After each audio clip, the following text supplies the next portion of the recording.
Eu nunca fui muito de fazer trilha, mas naquela semana eu precisava sair um pouco de casa. Estava passando por uma fase ruim, mente cheia, e decidi subir até a serra que tem atrás da cidade. Eu já tinha ido lá outras vezes, mas sempre em dias de sol. Naquele sábado o tempo virou do nada. Começou a chover fraco, mas eu fui mesmo assim. Peguei uma capa de chuva, um lanche e saí no meio da tarde. A trilha estava ruim, o chão escorregadio e o cheiro de terra molhada era forte. Eu subia devagar, tentando ouvir só o som da chuva batendo nas folhas. Às vezes dava para ouvir uns galhos quebrando lá embaixo, mas pensei que fossem animais. Quando cheguei perto do trecho mais fechado, onde a mata é mais densa, senti um incômodo estranho. Tipo uma pressão no peito. Continuei andando, tentando ignorar. Uns 50 metros à frente vi um clarão, uma área aberta com um tipo de barranco. A chuva aumentou, então o barulho abafava quase tudo. Mas entre os trovões eu juro que ouvi um som de alguém mastigando. Não era um animal, era um som de gente. Me aproximei com cuidado, desviando das poças, e quando olhei por trás de uma árvore vi uma pessoa agachada. Estava completamente encharcada e curvada sobre alguma coisa. A primeira coisa que notei foi o movimento dos ombros e aquele som de carne sendo arrancada com os dentes. Fiquei paralisado. Levei uns segundos para entender o que estava acontecendo. No chão debaixo daquela pessoa tinha um corpo. Sim, um corpo humano. Eu lembro do sangue se misturando à água da chuva, formando pequenos rios vermelhos que escorriam pela terra. A pessoa levantou a cabeça devagar e eu vi o rosto.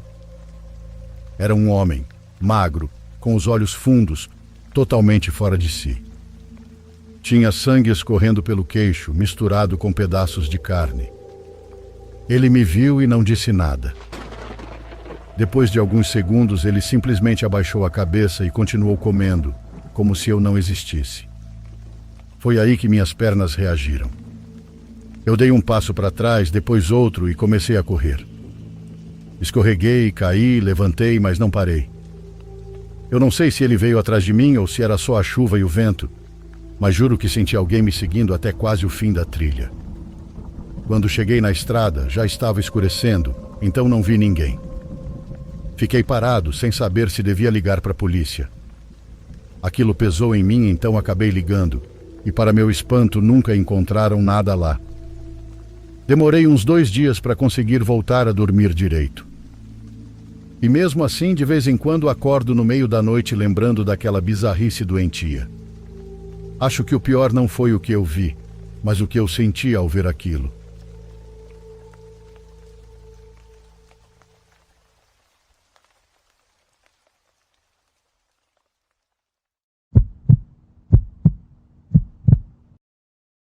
O que você vai ouvir agora é uma experiência que quase me fez perder a cabeça. Ainda penso nisso com frequência, mas consegui me recuperar um pouco no último mês desde que aconteceu. A história toda é bem curta, então vou direto ao ponto. Sou um cara solteiro na casa dos 30 e poucos anos. Moro sozinho, sem animais de estimação, em uma casa térrea pequena. A casa é bem simples, contendo um quarto, um banheiro, uma sala, cozinha, sala de jantar e uma garagem minúscula. Minha vida é ótima. Por causa da minha profissão, posso trabalhar nos meus próprios horários e não preciso responder a ninguém. Nem namorada, nem pais e nem patrão. A liberdade sempre foi algo essencial para mim, então faço o possível para mantê-la ao máximo. Eu sei que muita gente é diferente, e talvez me julgue por esse estilo de vida imaturo. Porém, cada pessoa tem suas próprias prioridades e preferências, né? Enquanto ninguém me julgar, eu também não julgo ninguém. Claro, essa liberdade em excesso também traz seus próprios problemas. Desenvolvi alguns hábitos ruins que muita gente reprovaria. Um deles é o meu horário de sono, que é simplesmente horrível.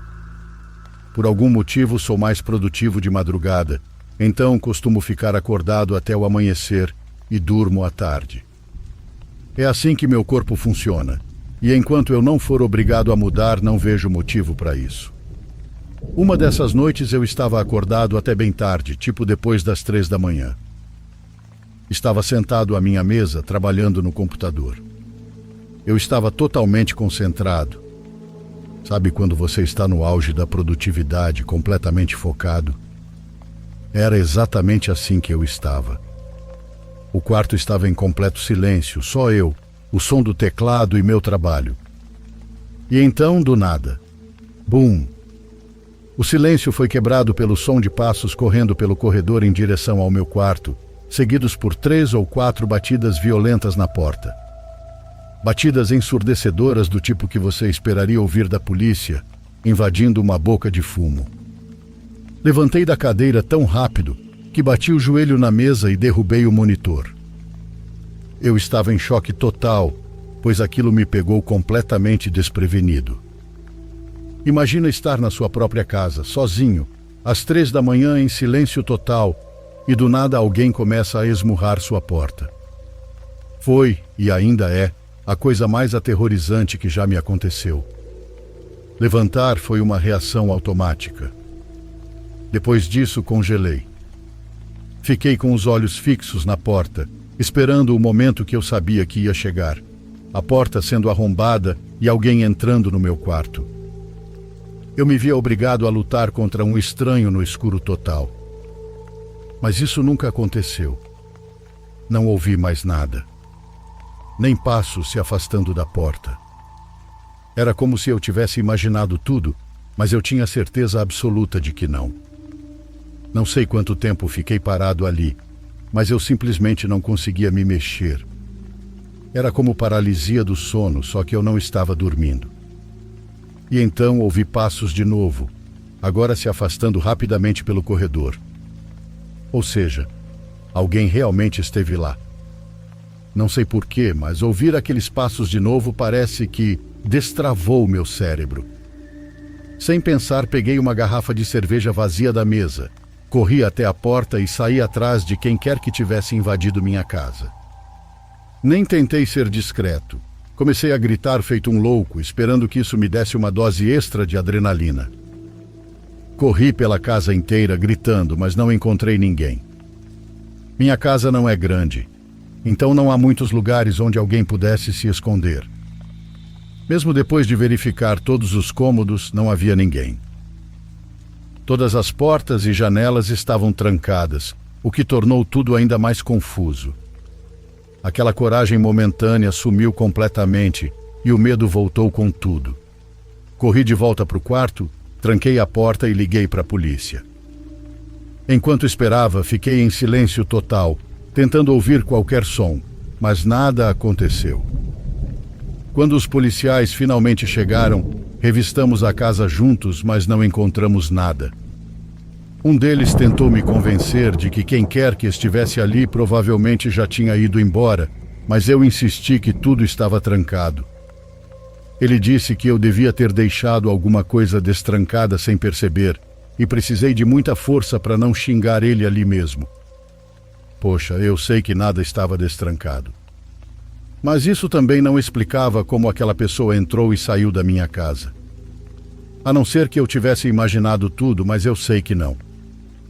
Durante a semana seguinte, fiquei um completo desastre psicológico. Minha mente se recusava a aceitar que eu tivesse imaginado algo tão vívido, mas também não conseguia entender como aquela pessoa poderia ter entrado e saído sem deixar rastro. Hoje estou bem melhor, mas por um tempo tive dificuldades para dormir, comer e trabalhar. Mesmo agora, a única explicação que consigo imaginar é que, de alguma forma, eu não percebi alguma janela ou porta destrancada. Ainda assim, isso continua sendo um mistério completo para mim.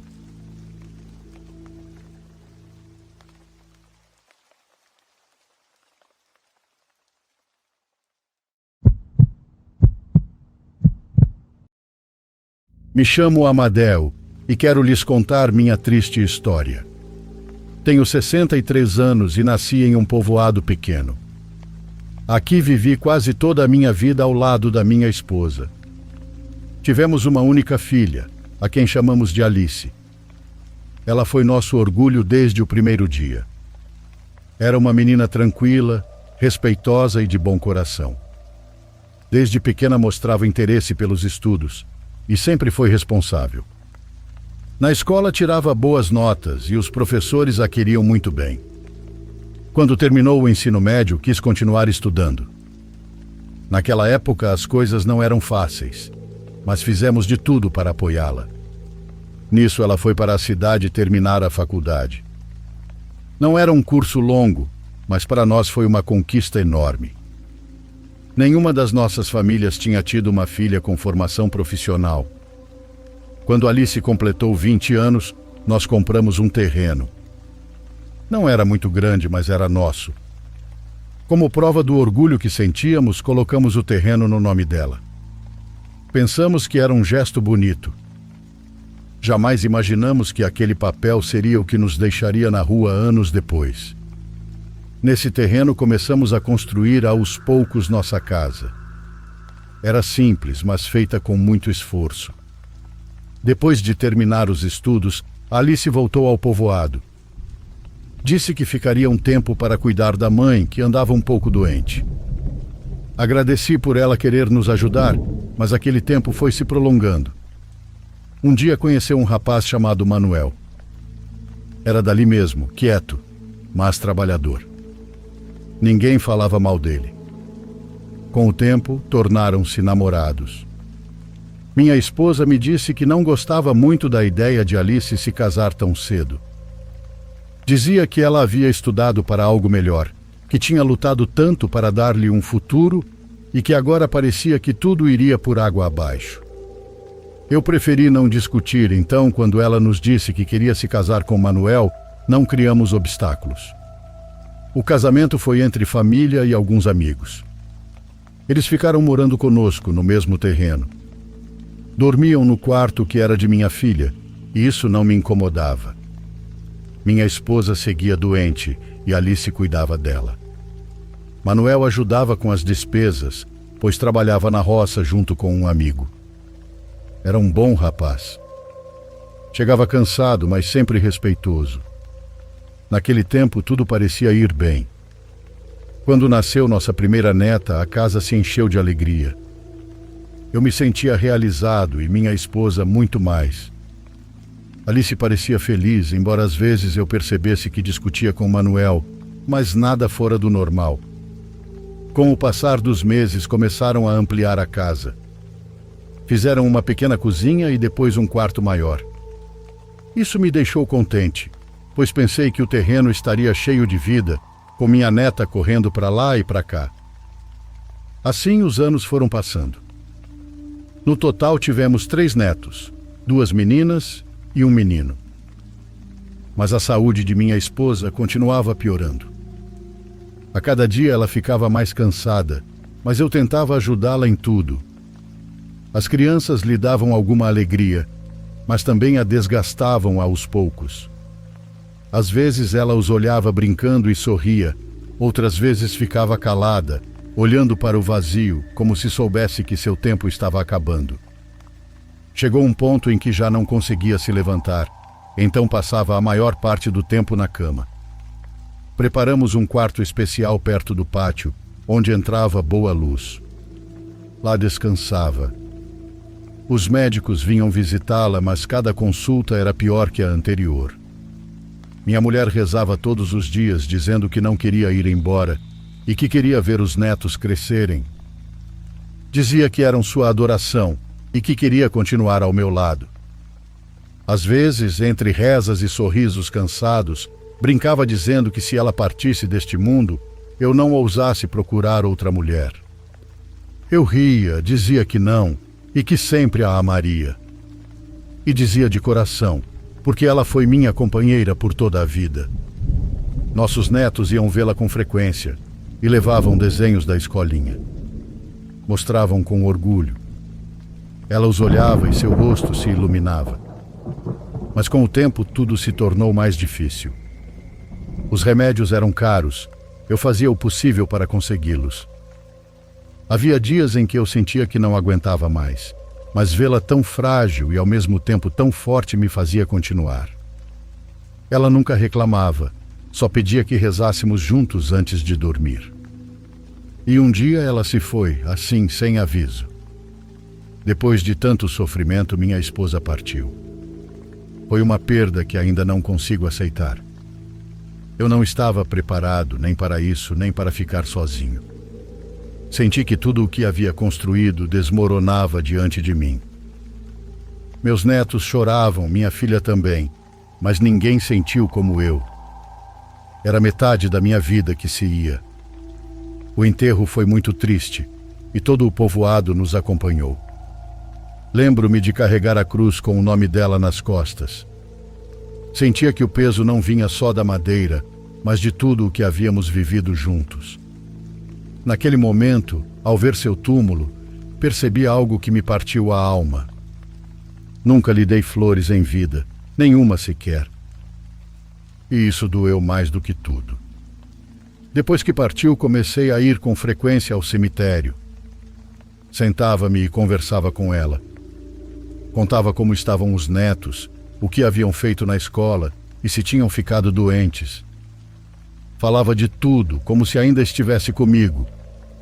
Às vezes ficava horas olhando as velas se apagarem. Outras vezes o silêncio do cemitério me pesava tanto que eu precisava ir embora. Mas ainda assim eu voltava, porque era o único lugar onde ainda a sentia perto. Cada vez que me ajoelhava diante daquela cruz com seu nome, sentia que me quebrava um pouco mais. Mas também encontrava calma. Era como se falar com ela me ajudasse a continuar respirando. Mas depois que partiu tudo em minha casa, começou a se torcer. Os primeiros meses foram muito duros, mas eu tentava me manter ocupado para não pensar tanto. Ia ao pomar, fazia minhas coisas e depois voltava para casa ver os netos. Mas comecei a notar algo estranho em minha filha. Já não era a mesma. Suas palavras tinham um tom diferente, como se minha presença a incomodasse. No começo pensei que era por causa do luto recente, que talvez estivesse triste e não soubesse como expressar. Tudo começou com pequenos comentários. Dizia que eu deixava minhas ferramentas jogadas e que sujava a casa. Às vezes me repreendia por coisas que antes nem ligava. Uma tarde cheguei com as chinelas cheias de barro e ela pediu que eu as limpasse do lado de fora, porque iria sujar o piso. Disse isso com uma expressão tão séria que me deixou mudo. Não era a voz da moça doce que eu lembrava. Também começou a se incomodar quando eu brincava com meus netos. Eu só queria me distrair um pouco.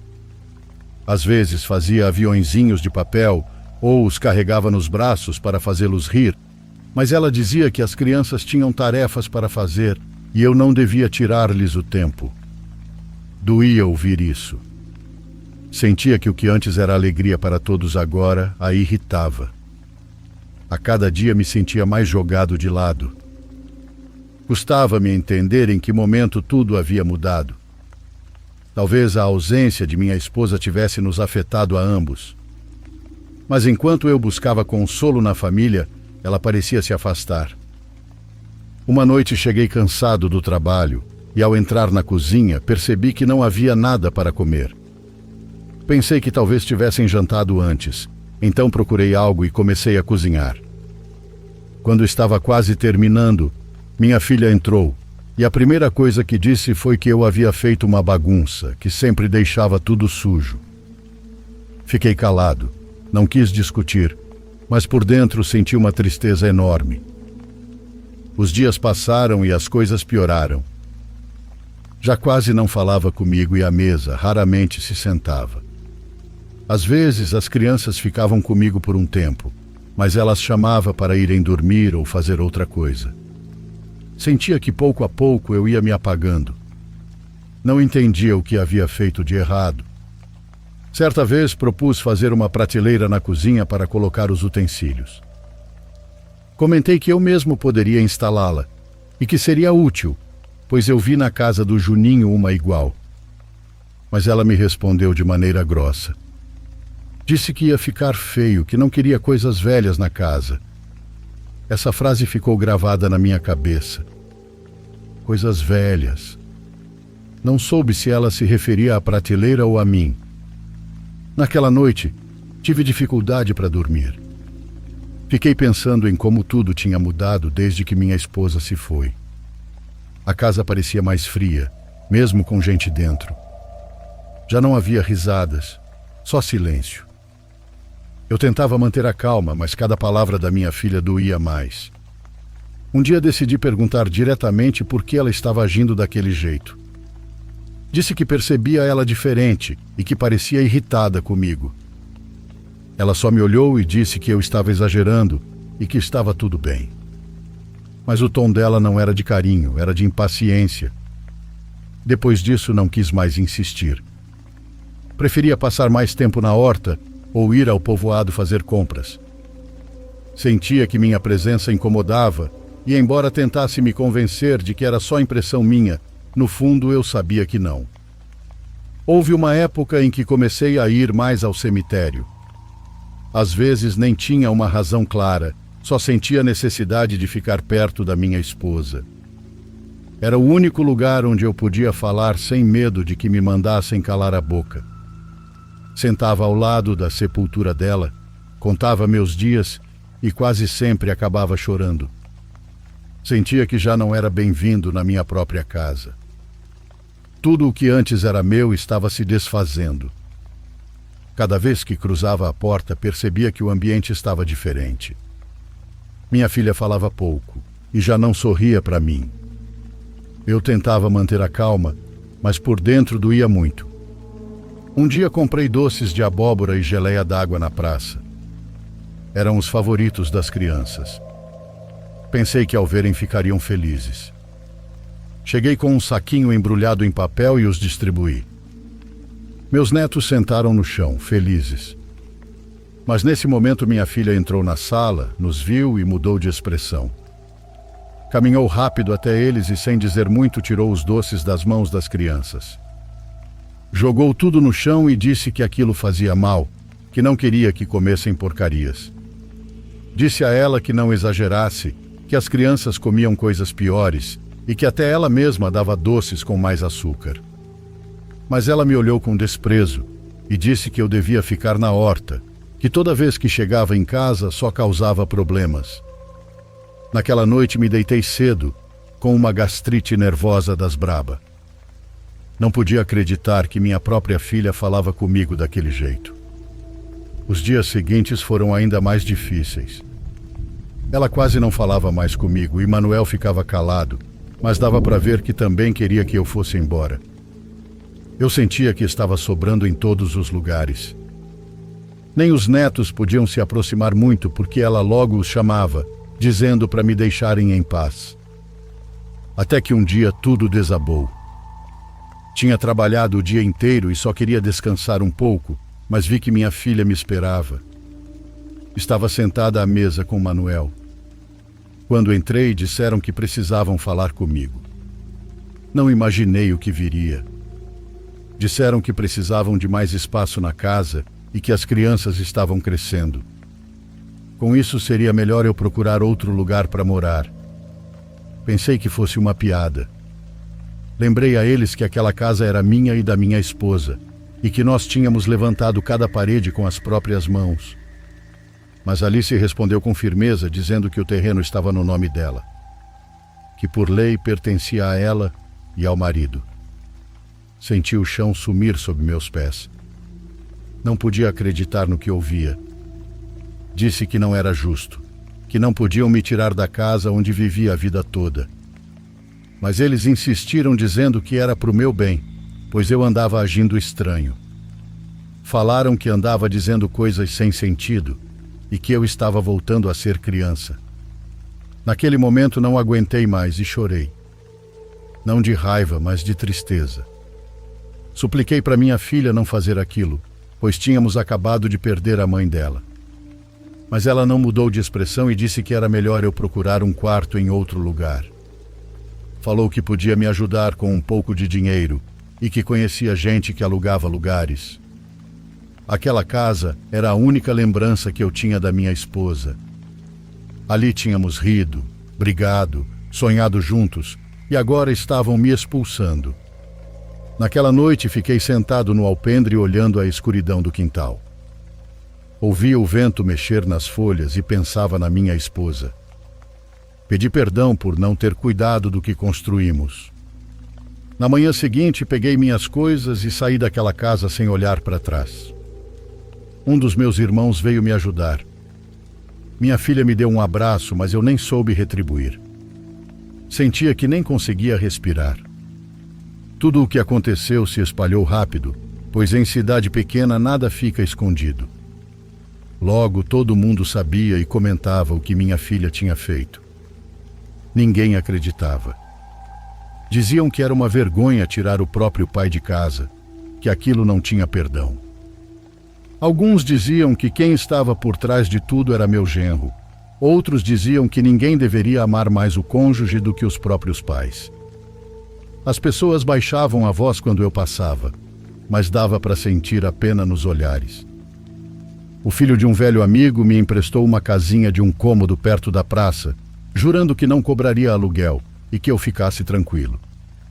Era um quarto pequeno, com uma cama e uma janela voltada para a rua. Fiquei agradecido demais. Ele me disse para não me deixar abater e que eu não podia permitir que minha filha me tratasse daquele jeito. Mas eu já não queria mais briga. Não queria discussão, muito menos com a família. O povo foi muito bom comigo. Me abraçavam, me diziam palavras de ânimo, e alguns levavam comida ou coisas para casa. Eu tentei seguir a vida. Ia para a horta como sempre, e à tarde visitava o túmulo da minha querida esposa. Dizia que estava bem mesmo quando a voz travava. Mas essa calma não durou muito. Uma tarde, enquanto estava na horta, vi meu genro chegando. Veio de carro com a cara fechada e desceu de repente. Caminhou rápido até mim e começou a gritar de longe, perguntando por que eu andava falando mal deles. Eu não entendia nada. Disse com calma que não tinha falado nada e que nunca falei mal deles. Mas ele não ouviu. Disse que o povo estava com eles na boca porque todos diziam que me expulsaram e que eu os fazia parecer ruins. Gritou para eu ficar calado e não espalhar mais fofocas. O rosto dele estava vermelho de raiva. Senti um nó na garganta, mas não valia a pena discutir. Não entendia como algo tão pequeno podia ter virado tanto ódio. Eu não queria briga com ninguém, só queria paz. Os meses passaram e o povoado voltou a se encher de rumores. Desta vez não falavam de mim, mas da minha filha e do marido dela. Diziam que brigavam, que ele chegava tarde e que já nem dormiam juntos. Mas o que mais se repetia era que meu genro tinha outra mulher. Uma vizinha me contou em segredo. Disse que tinham visto essa mulher com ele no carro e que até paravam perto da estrada rumo às hortas. Fiquei calado e decidi não me meter. Não era mais da minha conta. Já tinha passado por coisa demais. Pensei que se fosse verdade, cedo ou tarde Alice descobriria por conta própria. Pouco depois soube que sim, ela descobriu. Um dia se encontraram na rua e foi um escândalo. Dizem que Alice e a mulher gritavam no meio da praça e que o povo precisou separá-las. Algumas semanas depois, os boatos ficaram piores. Começaram a dizer que minha filha estava sendo vítima de bruxaria e que desde que o marido se envolveu com aquela mulher, nada dava certo para ela. Que a casa estava repleta de coisa ruim e que as crianças choravam a noite toda. Também diziam que Alice andava indo num curandeiro do sítio vizinho. Nunca acreditei muito nessas coisas, mas o povo falava com tanta convicção que comecei a duvidar. O que realmente me preocupou foi saber que um dos meus netos estava doente. Falaram que tinha dias de febre e os médicos não sabiam o que era. Também diziam que Alice andava mal, que já nem comia e passava os dias trancada. Isso sim me tocou o coração. Por mais raiva que eu tivesse, Ela continuava sendo minha filha e eu não podia ficar de braços cruzados. No dia seguinte, peguei o caminho até a casa dela. Quando cheguei diante do portão, parei por alguns minutos. Fiquei envergonhado, pois não queria que pensassem que eu estava me intrometendo na vida dela. Mas também me doía imaginar que pudessem estar sofrendo. Ouvi passos e quando a porta se abriu, foi minha Alice quem apareceu. Ficou parada por um momento, me olhando como se não soubesse o que dizer.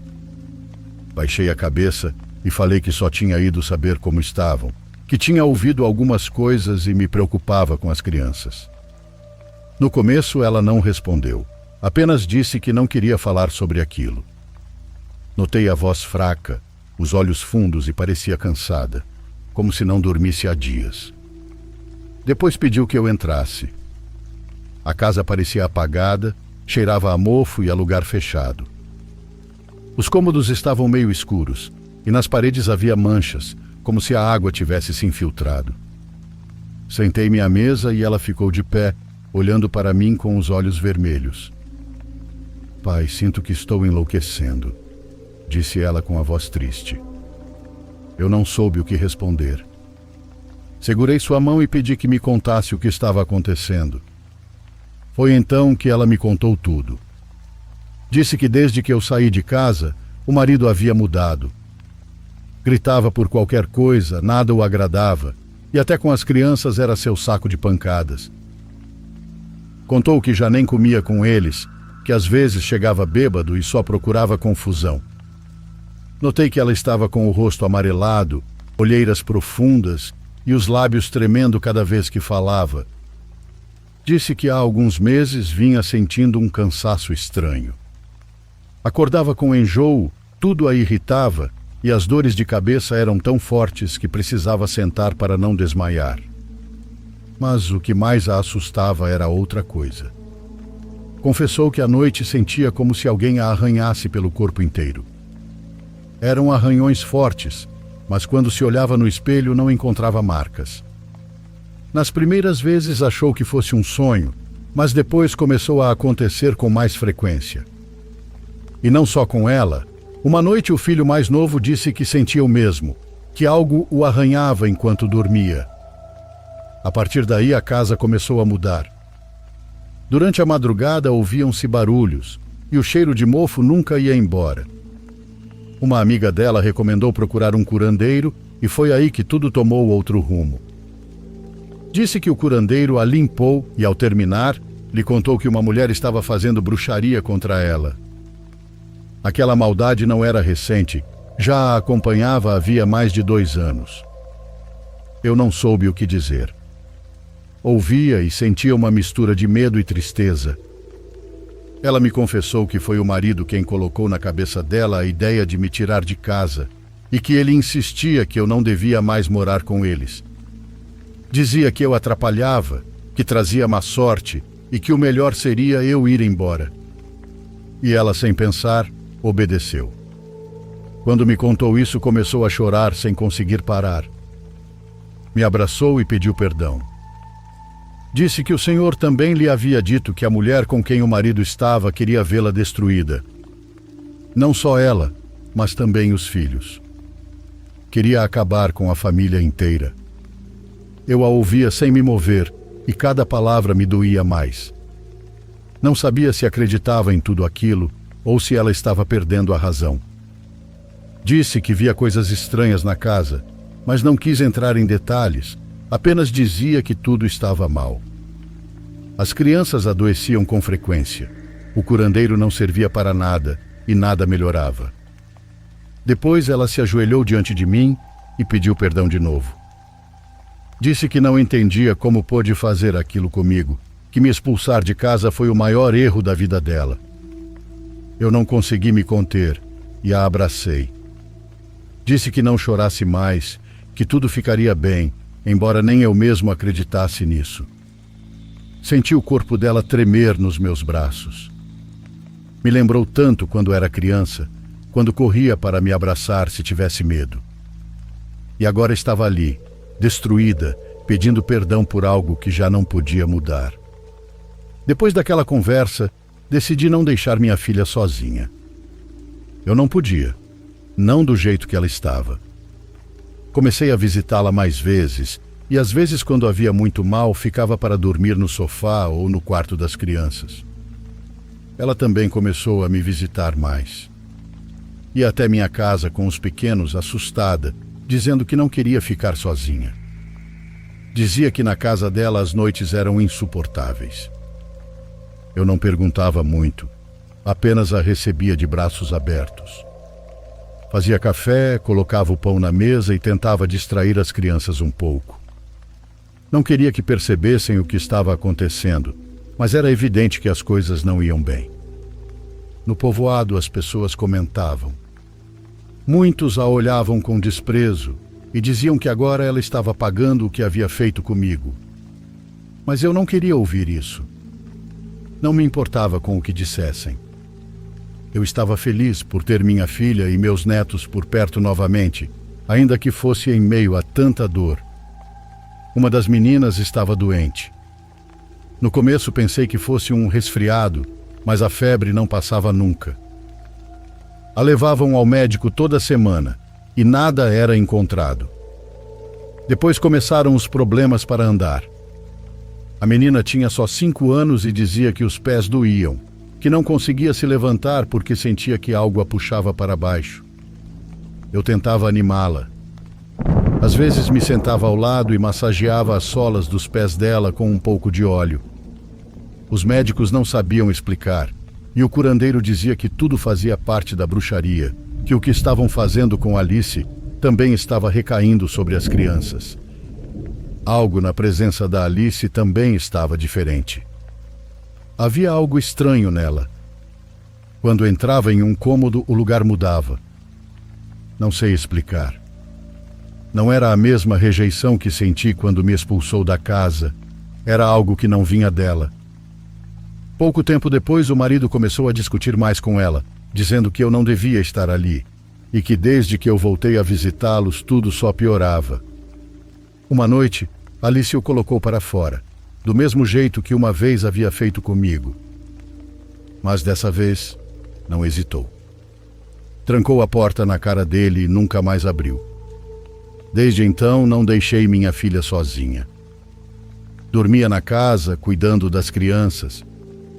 Alguns no povoado diziam que eu era um bom pai, que poucos homens voltariam depois do que me fizeram.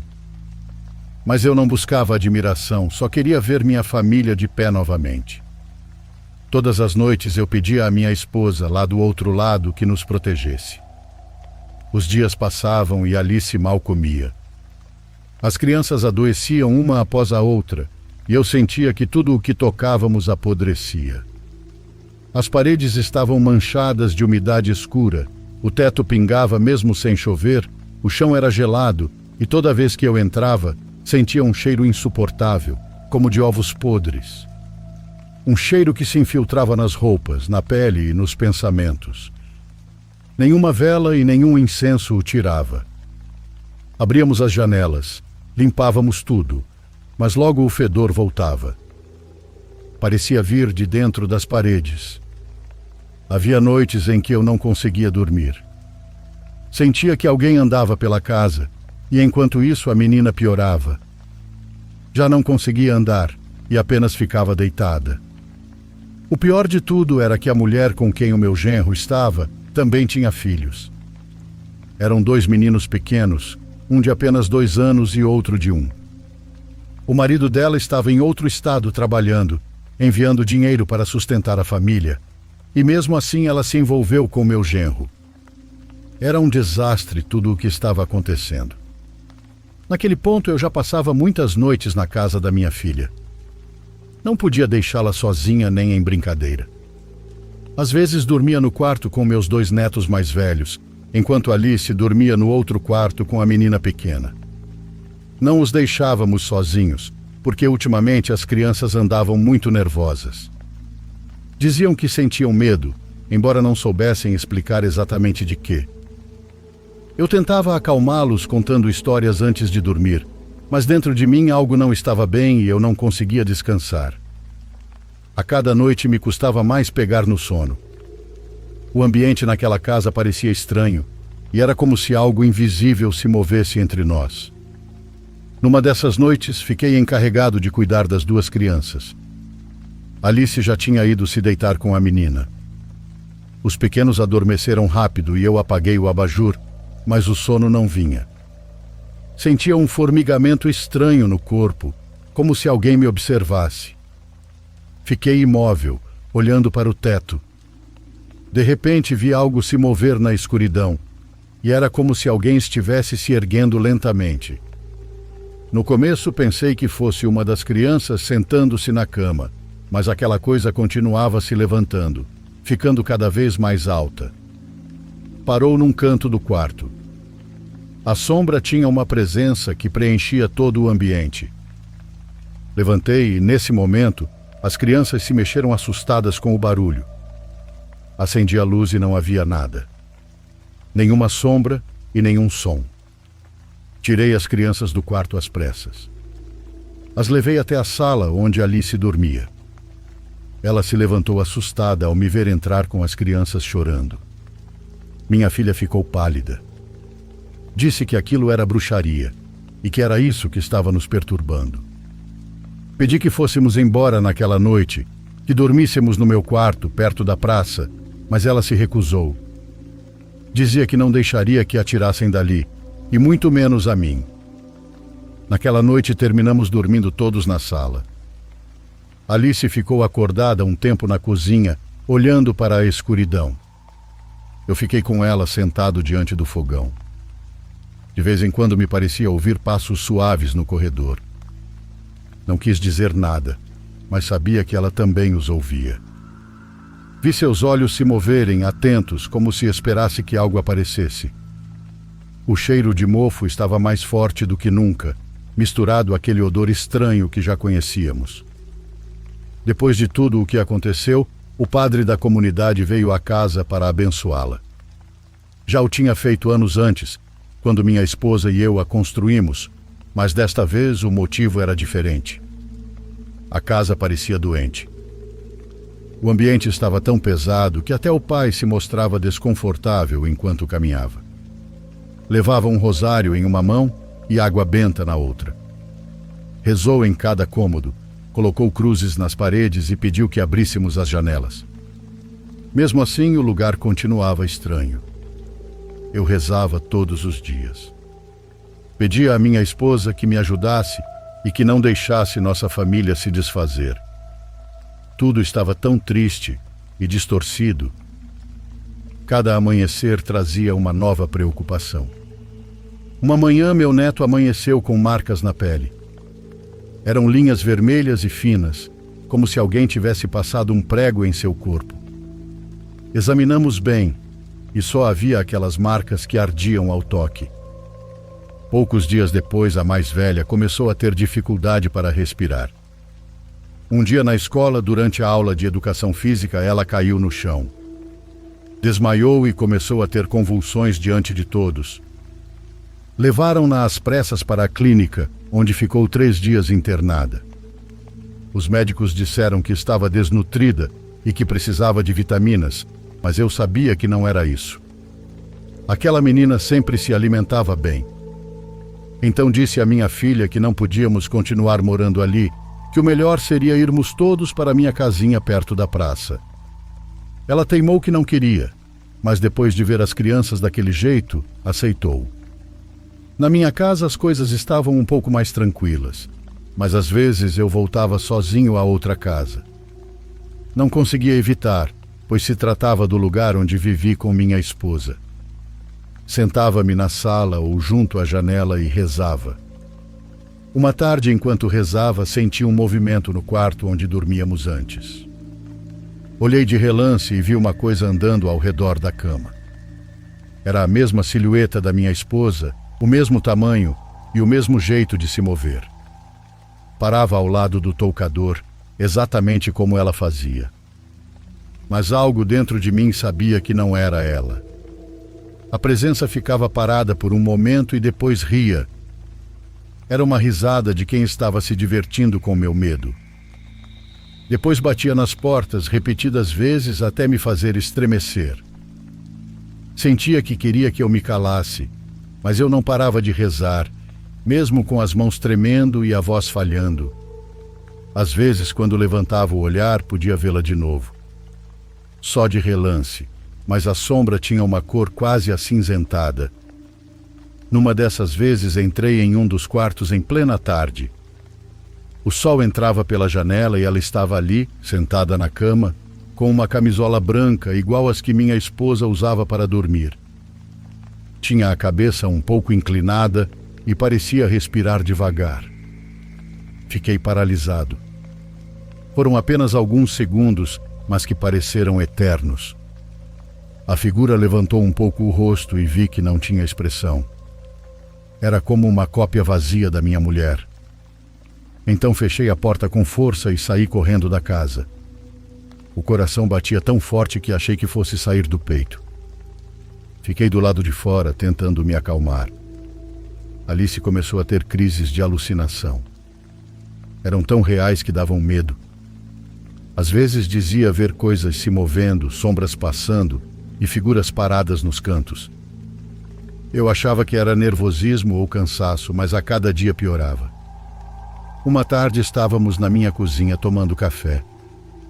Era uma daquelas tardes tranquilas, em que tudo parecia em paz. Conversávamos baixinho até que de repente ela ficou olhando para um dos quartos. Seu rosto mudou do nada. Pediu com voz trêmula que eu olhasse, pois havia alguém parado bem na frente do quarto. Olhei, mas não vi nada, apenas o batente da porta e a penumbra. Disse que não havia ninguém, mas ela insistia. Levantou-se de repente, cobrindo o rosto, dizendo que havia um homem olhando para ela com os olhos vazios. Começou a tremer e a chorar. Pedi que se acalmasse, mas ela começou a gritar.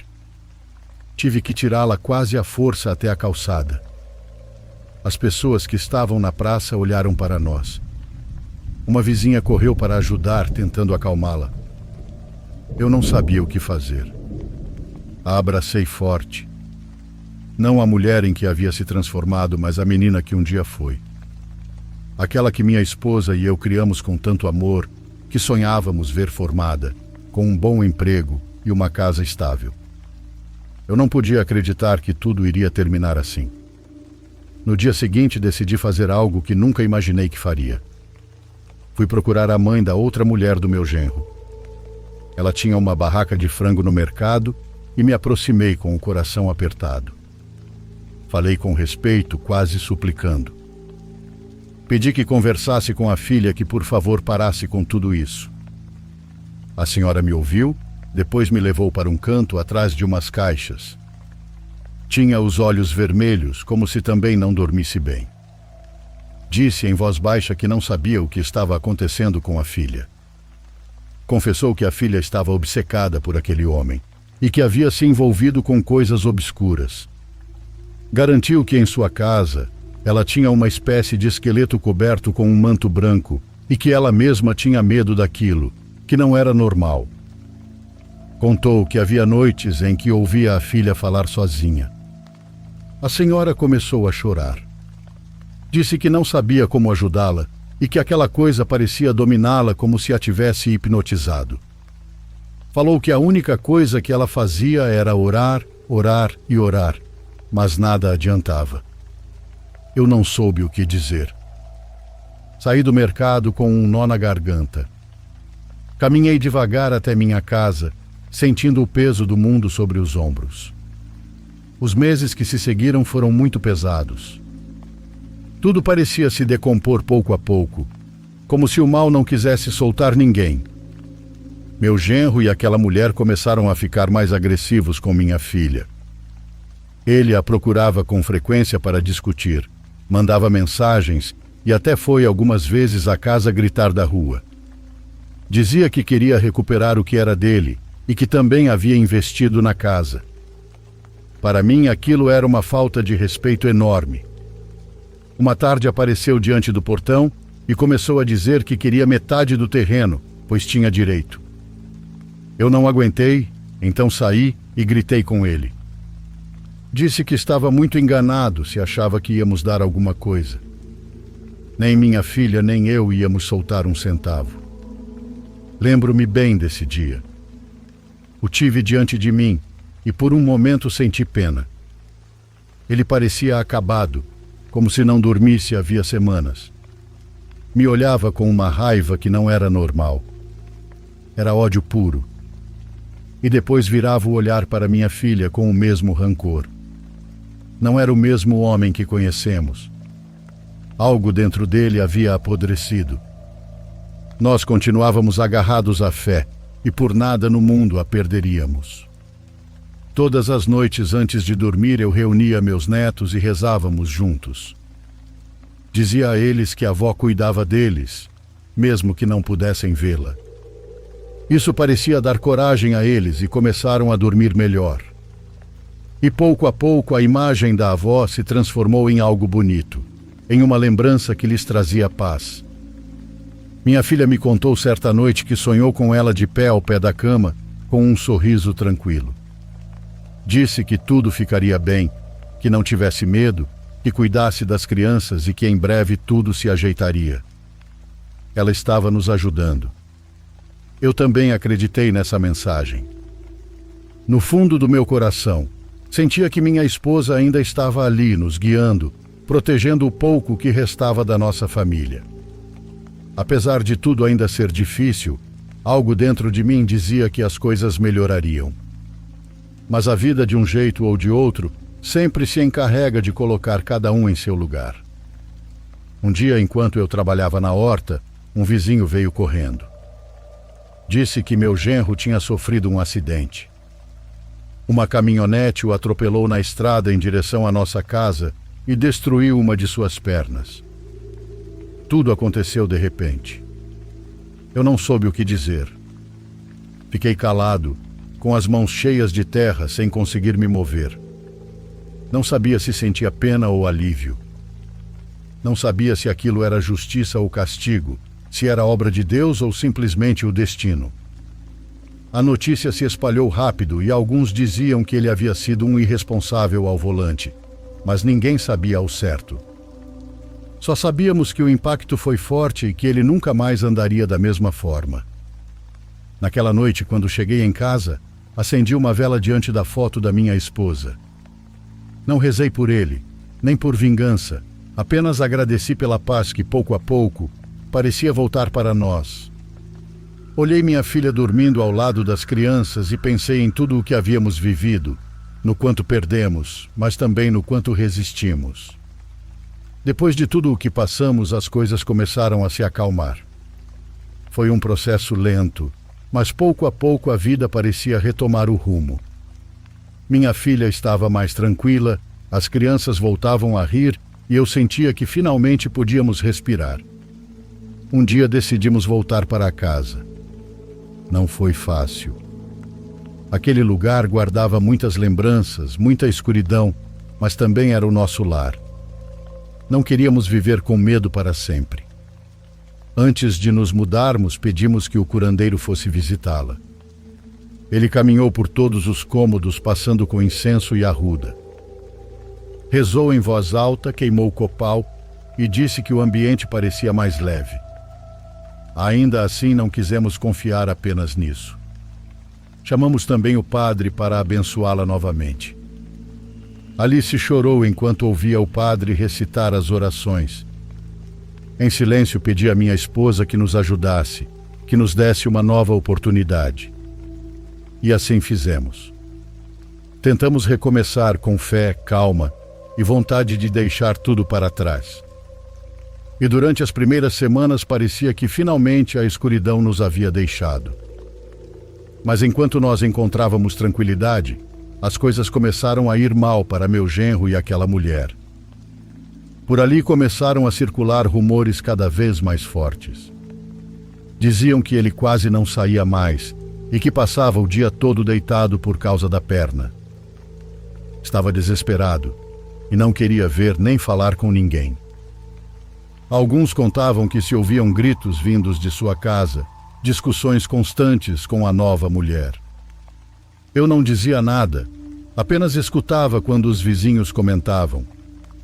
Doía saber que tudo havia se tornado tão feio, mas eu não podia fazer nada. Até que uma noite se espalhou a notícia mais triste de todas. O filho pequeno daquela mulher havia amanhecido sem vida. Diziam que de madrugada o menino soltou um grito forte. Quando a mãe foi vê-lo, encontrou um escorpião em sua cama, daqueles amarelos. O bicho o havia picado. Mesmo o levando correndo à clínica, ele não sobreviveu. Quando soube, não podia me alegrar, nem pensar que era justiça, muito menos desejar algo assim. Alice pensava o mesmo. Ficamos com a alma encolhida porque, por mais maldade que houvesse entre os adultos, aquele pequeno era inocente. Optamos por pensar que foi uma desgraça, embora no fundo soubéssemos que nos povoados nada é visto como casualidade. O povo começou a dizer que isso acontece com quem se envolve com coisas ruins. Que quando alguém brinca com magia negra, tudo volta e pior. As vizinhas contavam que desde aquele dia, a mulher nunca mais saiu de casa. Alguns diziam que ela falava sozinha, outros garantiam que tinha perdido a razão. Eu só esperava que ela não se aproximasse da nossa casa. Não quis saber mais nada. Apenas rezei pela alma daquele menino. Manuel ainda mora no povoado, embora quase não seja visto. Dizem que se acalmou e que agora está mais tranquilo. Já não vive com a mesma mulher, nem se mete em confusões. Mas minha filha não quer saber nada dele. Só fala quando o assunto são as crianças, e às vezes aceita um pouco de dinheiro para as despesas. Fora isso, não há conversa, nem proximidade, nem confiança. Ele vai e vem, mas já não faz parte das nossas vidas. A mulher, aquela com quem ele se envolveu, deixou o lugar. Ninguém soube exatamente para onde foi. O único fato é que não levou seu outro filho. O deixou com a mãe, a senhora com quem eu falei no mercado naquele dia. A última vez que a vi, ela parecia diferente. Tinha um olhar mais sereno, uma paz que antes não tinha. Disse que o menino estava bem, dormindo melhor e que já não se sentia aquele ambiente demoníaco em sua casa. Fiquei feliz em ouvir isso. O tempo seguiu seu curso e meus netos cresceram. Ainda continuo visitando minha esposa toda semana lá no cemitério. É meu costume desde que ela se foi. Cada vez que termino minhas visitas, fico olhando para a cruz com seu nome e agradeço. Agradeço por nunca ter me soltado, por cuidar de nós onde quer que esteja e por ser minha companheira mesmo depois da vida. Te amo, meu amor. Te amarei todos os dias que me restarem. Espero um dia estar ao teu lado, minha querida Esmeralda.